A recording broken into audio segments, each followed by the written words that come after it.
जय हिंद दोस्तों, मैं विवेक विवेक कॉम्पिटिटिव क्लासेस यूट्यूब चैनल में आप सभी का स्वागत है। हम लोग आज साइंस में क्लास 2 में लाइट से संबंधित प्रश्नों को डिस्कस करेंगे। तो चलिए शुरू करते हैं। क्वेश्चन नंबर इसका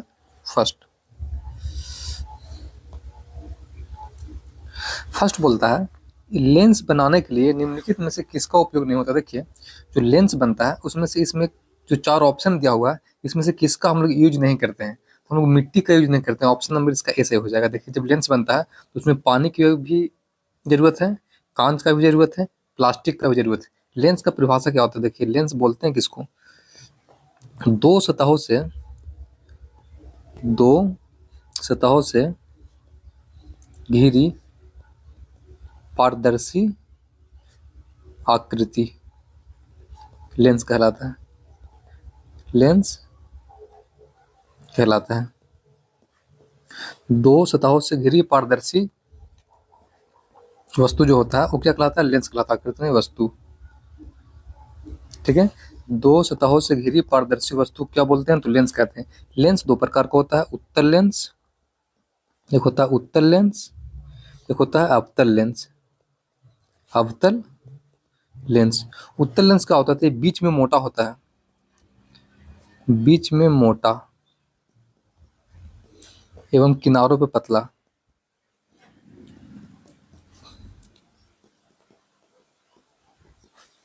ठीक है। अवतल लेंस क्या होता है? तो बीच में पतला, बीच में पतला एवं किनारों पे मोटा, किनारों पे मोटा। इसमें प्रतिबिंब कैसा बनता है? जो उत्तल में बनता है वो वास्तविक एवं उल्टा बनता है, वास्तविक एवं उल्टा। और जो अवतल में बनता है वो बनता है आभासी एवं सीधा, आभासी एवं सीधा। ठीक है, इस चीज आप ध्यान में रखिएगा। लेंस किसको बोलते हैं? तो दो सतहों से घिरी पारदर्शी जो वस्तु होता है उसको हम लोग लेंस बोलते हैं। लेंस दो प्रकार का होता है, उत्तल लेंस, अवतल लेंस। उत्तल लेंस किसको बोलते हैं? तो जो बीच में मोटा और किनारों में पतला होता है उसको बोलते हैं उत्तल लेंस। इसमें जो फिगर बनता है वो वास्तविक एवं उल्टा बनता है। और जो अवतल लेंस होता है वो बीच में पतला होता है और किनारों पे मोटा होता है। इसमें जो फिगर बनता है वो आभासी एवं सीधा बनता है। ठीक है, ये चीज आपको ध्यान में रखना है। यहाँ पूछ रहा था इसमें 4 ऑप्शन में कौन सा लेंस बनाने में यूज नहीं होता है, तो मिट्टी यूज नहीं होता है, पानी, कांच और प्लास्टिक यूज होता है। तो ऑप्शन नंबर इसका एक करेक्ट हो जाएगा। आगे देखते हैं नेक्स्ट क्वेश्चन। नेक्स्ट बोलता है, लेंस में नाभिकीय बिंदु अथवा फोकस पॉइंट और दृष्टि केंद्र या ऑप्टिक सेंटर के बीच की दूरी क्या बोलते हैं? देखिए, नाभिकीय बिंदु को हम बोलते हैं फोकस, ठीक है।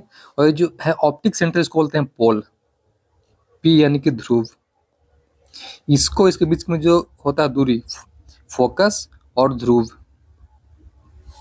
के बीच के दूरी, बीच के जो दूरी होता है उसको बोलते हैं फोकल लेंथ, फोकल लेंथ। तो ऑप्शन नंबर इसका हो जाएगा फोकल लेंथ यानी सी हो जाएगा सही। ठीक है, जो फोकस और पी यानी कि एफ और पी, इसके बीच की जो दूरी होता है ना, एफ और P, F for focus, P for pole, pole यानी ध्रुव। ठीक है, यानी फोकस और ध्रुव के बीच की जो दूरी होता है उसको बोलते हैं क्या? फोकल लेंथ या नाभिकीय लंबाई। इसकी एक और क्या नाम है? नाभिकीय लंबाई, नाभिकीय लंबाई। ठीक है, आप या फोकल लेंथ बोलिए या नाभिकीय लंबाई बोलिए, दोनों सेम होता है। तो एफ और पी के बीच की दूरी क्या बोलते हैं? फोकल लेंथ या नाभिकीय लंबाई। ऑप्शन नंबर इसका सी करेक्ट हो जाएगा। आगे देखते हैं नेक्स्ट क्वेश्चन। नेक्स्ट बोलता है, जब प्रकाश सघन माध्यम से विरल माध्यम में जाती है तो क्या होता है? देखिए, इसमें 2 घटना घटता है। एक सघन से जाता है विरल में, एक जाता है विरल से सघन में। सघन से विरल, एक होता है विरल से सघन, विरल से सघन। तो जब सघन से विरल में जाएगा प्रकाश तो वो अभिलंब की ओर हट जाता है, अभिलंब की ओर हटता है, अभिलंब की ओर हटेगा।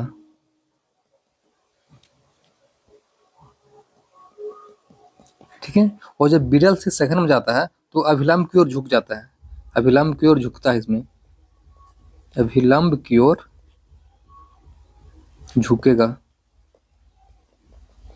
ठीक है, जब प्रकाश की किरण सघन माध्यम से विरल माध्यम में जाती है तो क्या होता है, अभिलंब की ओर हटता है, दूर हटता है, अभिलंब से दूर हट जाता है। वही जब विरल से सघन में जाता है तो अभिलंब की ओर क्या होता है, झुक जाता है। ठीक है, जब सघन से जाता है विरल में तो हर चीज क्या होता है, घटता है। इसमें हर चीज घट जाएगा, हर चीज इसमें घटेगा। इसमें क्या होगा, हर चीज बढ़ेगा, जितना चीज होगा सबका होगा बढ़ेगा। एक आवृत्ति है जो दोनों जगह पे सेम रहता है, आवृत्ति में चेंज नहीं होता है, आवृत्ति सेम रहता है। ठीक है, इसको याद में रखिएगा आप। आवृत्ति जो होता है वो चाहे सघन से विरल में जाए या फिर विरल से सघन में जाए, उसमें कोई प्रभाव नहीं पड़ता है। ठीक है, आवृत्ति होता है वो क्या होता है, अपरिवर्तित रहता है, नो चेंज। सघन से जाएगा विरल में, अभिलंब की ओर हटेगा, विरल से जाएगा सघन में, अभिलंब की ओर झुकेगा। यहाँ पूछ रहा है सघन से विरल में तो क्या होगा, नॉर्मल से दूर झुकेगा, नॉर्मल की ओर झुकता नहीं। और कब झुकेगा, जब विरल से जाएगा सघन में तब झुकेगा। तो ऑप्शन नंबर इसका बी सही हो जाएगा। ठीक है, जब प्रकाश की किरण सघन माध्यम से विरल माध्यम में जाती है तो अभिलंब से दूर हटती है, और जब प्रकाश की किरण विरल माध्यम से सघन माध्यम में आती है तो अभिलंब की ओर झुक जाती है। ठीक है, जब सघन से जाएगा विरल में तो हर चीज घटता है, और जब विरल से आएगा सघन में तो हर चीज बढ़ता है, लेकिन जो आवृत्ति होता है वो अपरिवर्तित रहता है, उसमें कोई बदलाव नहीं होता है। आगे देखते हैं नेक्स्ट क्वेश्चन। नेक्स्ट बोलता है, जब प्रकाश, सेम क्वेश्चन है, बोल रहा है किसी वस्तु का प्रतिबिंब उसके वास्तविक आकार को प्राप्त करने के लिए वस्तु को उत्तल लेंस के सामने कहाँ पे रखा जाए। देखिए, वस्तु का प्रतिबिंब समान कब कब बनता है, दर्पण में कब बनता है समान, दर्पण में वस्तु अगर सी पर है, सी मतलब वक्रता केंद्र, वक्रता केंद्र अगर सी पर है तो फिगर भी कहाँ बनेगा, तो सी पर ही बनेगा। कैसा बनेगा, तो समान आकार का बनेगा, समान आकार। यही लेंस में कब होता है, तो लेंस में होता है वस्तु अगर 2f पे है तो फिगर कहाँ बनेगा, 2f पे। कैसा बनेगा, समान आकार का। इसको आप ध्यान में रखिएगा। दर्पण में अगर वस्तु सी पर है तो फिगर भी सेम वही सी पे बनता है, समान आकार का बनता है। लेंस में कब होता है कंडीशन, तो वस्तु अगर 2f पे है तो फिगर भी 2f पे बनेगा। कैसा बनेगा, समान आकार का बनेगा। ठीक है, तो ऑप्शन नंबर इसका क्या हो जाएगा, 2f, और ऑप्शन नंबर इसका ए हो जाएगा। वास्तविक आकार को प्राप्त करने के लिए वस्तु को उत्तल लेंस में कहाँ रखा जाना चाहिए, तो 2f पे। 2f पे है तो 2f पे ही प्रतिबिंब बनेगा, और कैसा बनेगा, तो समान आकार का बनेगा। ऑप्शन नंबर इसका एक करेक्ट हो जाएगा। आगे देखते हैं नेक्स्ट क्वेश्चन। नेक्स्ट बोलता है, जब वस्तु को पर रखा जाता है तो अभिसरण लेंस में कोई भी प्रतिबिंब नहीं बनेगा। बोल रहा है कहाँ पे वस्तु को रखें ताकि कोई भी प्रतिबिंब नहीं बनेगा, बताइए। फोकस पे रखेंगे तो अनंत पे बनेगा। देखिए, अनंत पे, अनंत पे और काल्पनिक, काल्पनिक प्रतिबिंब बनता है तो उसे प्रतिबिंब नहीं माना जाता है, माना जाता है। इसको ध्यान रखिए, अगर अनंत पे फिगर बन रहा है या काल्पनिक बन रहा है तो उसको प्रतिबिंब नहीं माना जाता है। तो बोल रहा है वस्तु को कहाँ पे रखें ताकि वो मतलब प्रतिबिंब नहीं हो, तो कहाँ पे रखेंगे, फोकस पे रखेंगे। अगर हम वस्तु को फोकस पे रखेंगे, फोकस पे रखेंगे तो फिगर कहाँ बनेगा, अनंत पे बनेगा। अगर फिगर अनंत पे बनेगा मतलब क्या, उसको प्रतिबिंब नहीं माना जाना है, तो ऑप्शन नंबर से क्या हो जाएगा, ए हो जाएगा। बोल रहा वस्तु को कहाँ पे रखें ताकि प्रतिबिंब नहीं बने, तो प्रतिबिंब नहीं बनता है कब, जब वस्तु अगर अनंत पे है तो उसको प्रतिबिंब नहीं माना जाता है, और वस्तु काल्पनिक अगर फिगर बन रहा है तो उसको भी प्रतिबिंब नहीं माना जाता है।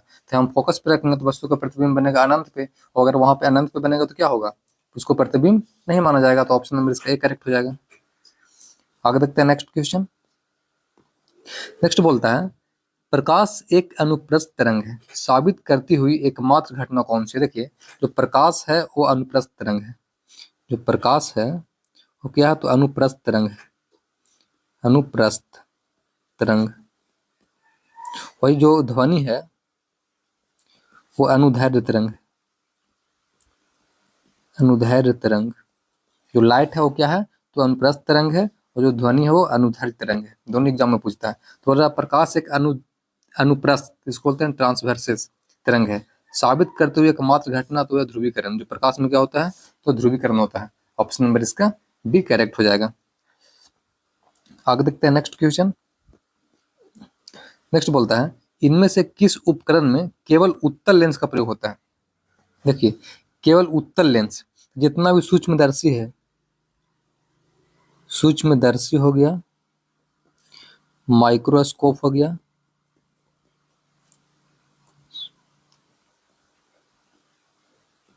ये सब में क्या होता है? तो ये सब में उत्तल लेंस रहता है, उत्तल लेंस। अपवाद में सिर्फ एक है, गैलीलियो का सूक्ष्मदर्शी, गैलीलियो का माइक्रोस्कोप, माइक्रोस्कोप। इसमें क्या है? तो इसमें अवतल लेंस है, अवतल लेंस है, ठीक है। जितना भी सूक्ष्मदर्शी हो गया, माइक्रोस्कोप हो गया, जो भी छोटे छोटे यंत्र होता है, उसमें सब में क्या होता है? तो उत्तल लेंस होता है। बस एक्सेप्शन में एक कौन सा? एक जो गैलीलियो का जो माइक्रोस्कोप है, उसमें उत्तल लेंस ना होकर अवतल लेंस, तो इसको आप ध्यान में रखिएगा। जो गैलीलियो का सूक्ष्मदर्शी है, उसमें कौन सा लेंस है? लेंस है, तो उसमें अवतल लेंस है। बाकी जितना प्रकार का भी सूक्ष्मदर्शी, माइक्रोस्कोप, वो सब में क्या है? दूरबीन वगैरह में सब में उत्तल लेंस है। तो ऑप्शन नंबर इसका सी करेक्ट हो जाएगा, ठीक है। आगे देखते हैं नेक्स्ट क्वेश्चन। नेक्स्ट बोलता है, गोलाकार दर्पण जिसकी प्रवर्तक सतह बाहर की ओर उभरी हुई है, उसको क्या बोलते? देखिए, दर्पण दो प्रकार के, उत्तल दर्पण, उत्तल दर्पण और एक अवतल दर्पण, अवतल दर्पण। उत्तल दर्पण जो होता है वो बाहर की ओर उभरा हुआ होता है, बाहर की ओर उभरी हुई, उभरी हुई।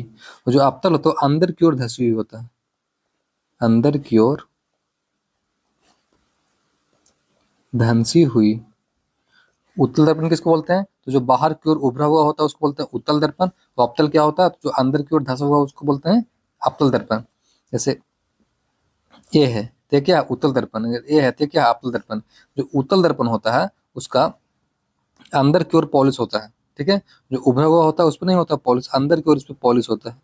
और जो अवतल होता है उसको बाहर की ओर पॉलिश होता है, ठीक है, उल्टा पॉलिश होता है। तो इसमें क्या होता है? जो पॉलिश होता है इस पे इसमें वो क्या होता है? इसमें धंसा हुआ भाग पे पॉलिश होता है, धंसा भाग पे पॉलिश होता है, पॉलिश रहता है। तो इसमें क्या होता है?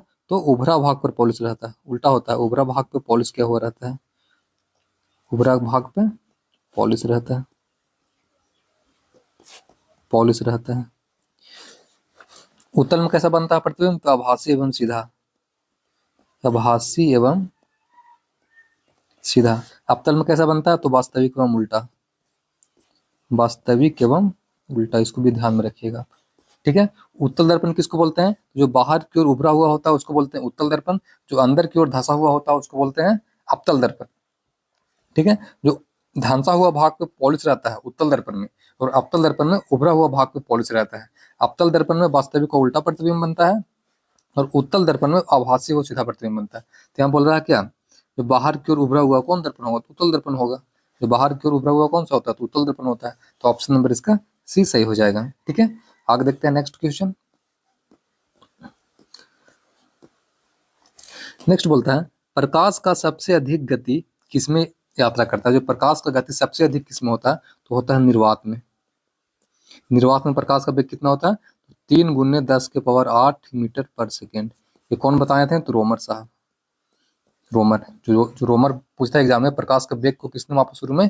तो रोमर मापे थे। तो प्रकाश का वेग सबसे ज्यादा किसमें होता है? निर्वात में होता है। कितना होता है? 3 × 10⁸ मीटर पर सेकेंड। ऑप्शन नंबर इसका ए करेक्ट हो जाएगा। आगे देखते हैं नेक्स्ट क्वेश्चन। नेक्स्ट बोलता है, आकाश नीला क्यों? देखिए, जितना भी रंग पूछेगा, नीला क्यों होता है, सूरज उगते और डूबते समय लाल क्यों होता है, ये सब प्रकीर्णन के कारण होता है, प्रकीर्णन के कारण। जितना भी रंग में चेंज होता है, रंग रंग में क्या होता है? तो परिकीर्णन कारण। तो ऑप्शन नंबर इसका हो जाएगा सी, परिकीर्णन कारण। अब इसमें दो है, एक परिकीर्णन, एक तरंगदैर्घ्य है। तो तरंगदैर्घ्य और परिकीर्णन उल्टा होता है। सबसे ज्यादा जिसका परिकीर्णन होगा सबसे कम उसका तरंगदैर्घ्य होगा, सबसे कम जिसका तरंगदैर्घ्य होगा सबसे ज्यादा उसका परिकीर्णन होगा, ठीक है। तो ऑप्शन नंबर इसका सी करेक्ट हो जाएगा। टोटल इंद्रधनुष में कितना होता है? 7 रंग होता है। फुल फॉर उसका है बैजानी हैप्पी नाला। इसका तरीका है, बैस हो गया बैगनी, जामुनी, नीला, हरा, पीला, नारंगी और लाल। 1 2 3 4 5 6 7 बैगनी, जामुनी, नीला, हरा, पीला, नारंगी, 7 यही होता है। इंद्रधनुष में 7 रंग होता है, ठीक है। बीच का रंग हरा होता है। अगर नीचे से हम ऊपर जाएंगे तरंगधर जो घटता है, सबसे ज्यादा तरंगधर होता है लाल का। अगर हम ऊपर से नीचे आएंगे तरंगधर क्या होगा, बढ़ेगा। और जो परिकीर्णन है वो सबसे ज्यादा होता है बैगनी का। अगर मतलब ऊपर से नीचे आएंगे तो परिकीर्णन क्या होगा, घटेगा। और नीचे से ऊपर जाएंगे तो परिकीर्णन बढ़ेगा। सबसे ज्यादा परिकीर्णन बैगनी का होता है, सबसे ज्यादा तरंगधर लाल का होता है। आगे देखते हैं नेक्स्ट क्वेश्चन।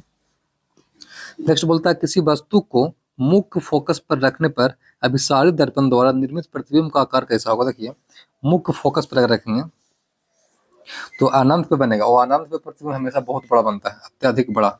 ऑप्शन नंबर इसका डी हो जाएगा, ठीक है। फोकस पे रखेंगे तो फिगर कहाँ बनेगा, अनंत पे। कैसा बनेगा, अत्यधिक बड़ा, अत्यधिक बड़ा। वही अगर अनंत पे रहेगा तो कहाँ बनेगा प्रतिबिंब, फोकस पे बनेगा, और अत्यधिक छोटा बनेगा ये, अत्यधिक छोटा। उल्टा होता है इसका, ठीक है। अगर फोकस पे है तो अनंत पे बनेगा, साइज कैसा होगा तो अत्यधिक बड़ा होगा। अगर अनंत पे है तो फोकस पे बनेगा, साइज कैसा होगा तो अत्यधिक छोटा होगा। तो यहाँ पूछ रहा था कि फोकस पे रखेंगे तो कैसा बनेगा, तो फोकस पे रखेंगे तो बनेगा वहाँ पे अनंत पे। और अनंत पे हमेशा क्या होता है, अत्यधिक बड़ा बनता है। तो ऑप्शन नंबर इसका डी हो जाएगा, अत्यधिक आवर्धित। आगे देखते हैं नेक्स्ट क्वेश्चन। नेक्स्ट बोलता है, बोल रहा है किसी वस्तु को गोलाकार दर्पण के वक्रता केंद्र में रखे जाने पर उसका अवतल दर्पण द्वारा निर्मित इसके प्रतिबिंब की स्थिति क्या हो। देखिए, वक्रता केंद्र में तो सी पर रखेगा तो सी पर ही बनेगा। कैसा बनेगा, समान आकार का बनेगा, समान आकार का बनेगा। तो ऑप्शन नंबर क्या हो जाएगा इसका, सी हो जाएगा। वस्तु को अगर हम सी पर रख रहे हैं तो फिगर कहाँ बनेगा, उसका सी पर ही बनेगा। साइज कैसा होगा, तो उसका समान आकार का साइज होगा। आगे देखते हैं नेक्स्ट क्वेश्चन। नेक्स्ट बोलता है यदि आप एक दर्पण में देखते हैं और पाते हैं कि छवि आपसे छोटा है तो दर्पण कैसा। देखिए, अवतल दर्पण, अवतल दर्पण और उत्तल लेंस, ये अगर रहेगा तो इसमें प्रतिबिंब बनता है छोटा, बड़ा, बराबर। वही अगर रहेगा उत्तल दर्पण, उत्तल दर्पण और अवतल लेंस, तो इसमें प्रतिबिंब हमेशा छोटा ही बनेगा, ठीक है। वही रहेगा समतल दर्पण, समतल दर्पण, इसमें समान आकार का होता है, समान आकार, ठीक है। तीनों याद रखिएगा आप। अवतल दर्पण में क्या होता है, जिसमें छोटा, बड़ा, बराबर तीनों होता है। अवतल दर्पण कहे चाहे उत्तल लेंस कहे, ठीक है। अवतल दर्पण, उत्तल लेंस। उत्तल दर्पण और अवतल लेंस में होता है फिगर बनता है छोटा। जो समतल दर्पण होता है उसमें समान आकार का बनता है। यहाँ पूछ क्या रहा, छोटा प्रतिबिंब किस में होगा, छोटा किस में होता है, तो उत्तल दर्पण में होगा। ऑप्शन नंबर इसका डी सही हो जाएगा। उत्तल दर्पण में क्या होता है, छोटा होता है। आगे देखते हैं नेक्स्ट क्वेश्चन। नेक्स्ट बोलता है निम्नलिखित में से कौन सा कथन सत्य है। बोला कौन सा कथन सत्य है। देखिए, एफ बराबर होता है r/2, फोकस होता है और रेडियस का आधा होता है, ठीक है। और r बराबर होता है 2f, बस यही दोनों याद रखिए। f बराबर r/2 और r बराबर 2f। रेडियस होता है सर, फोकस का दुगना होता है। अब यहाँ पढ़िए क्या बोल रहा है, वक्रता त्रिज्या फोकस लंबाई के बराबर होती है। नहीं, बराबर कहाँ से इसमें होता है। वक्रता त्रिज्या फोकस लंबाई की आधी होती है। जो वक्रता त्रिज्या है r है वो फोकस का आधा है, नहीं ये भी नहीं है। वक्रता त्रिज्या फोकस लंबाई का 3 गुना, 3 गुना भी नहीं है, ये भी नहीं होगा। वक्रता त्रिज्या फोकस लंबाई के दुगना के बराबर। जो वक्रता त्रिज्या है r है वो फोकस दूरी का दुगना है, तो दुगना है, फोकस का दुगना तो है r। ऑप्शन नंबर इसका डी सही हो जाएगा। आगे देखते हैं नेक्स्ट क्वेश्चन। नेक्स्ट बोलता है यदि एक वास्तविक वस्तु का प्रतिबिंब बनाने के लिए उत्तल दर्पण का उपयोग किया जाता है तो निम्नलिखित में से कौन सा कथन गलत है। देखिए, अगर उत्तल दर्पण का प्रयोग हो रहा है तो प्रतिबिंब वास्तविक है, ये नहीं हो सकता है। छोटा रहेगा उत्तल दर्पण में, सीधा रहेगा, आभासी रहेगा तो, और पी और एफ के बीच में रहेगा। ऑप्शन नंबर इसका तीनों सही हो जाएगा, नहीं बोला गलत है। ऑप्शन नंबर इसका ये सही होगा। आगे देखते हैं नेक्स्ट, आज का लास्ट क्वेश्चन। लास्ट बोलता है एक वस्तु को अवतल दर्पण के सामने उसके फोकस बिंदु और वक्रता केंद्र के बीच स्थित कहाँ, कौन सा फिगर बनेगा। देखिए, अवतल दर्पण बोलने का वास्तविक को उल्टा प्रतिबिंब बनता है। अवतल दर्पण में फिगर कैसा बनता है, तो वास्तविक एवं उल्टा। और उत्तल दर्पण में कैसा बनता है, तो आभासी एवं सीधा, आभासी एवं सीधा। जहाँ वास्तविक होगा वहाँ उल्टा होगा, जहाँ आभासी होगा वहाँ सीधा होगा। अवतल दर्पण पूछा का होगा, वास्तविक का उल्टा। ऑप्शन नंबर इसका सी करेक्ट हो जाएगा, ठीक है। तो आज का सेशन यहीं पर समाप्त होता है। जय हिंद।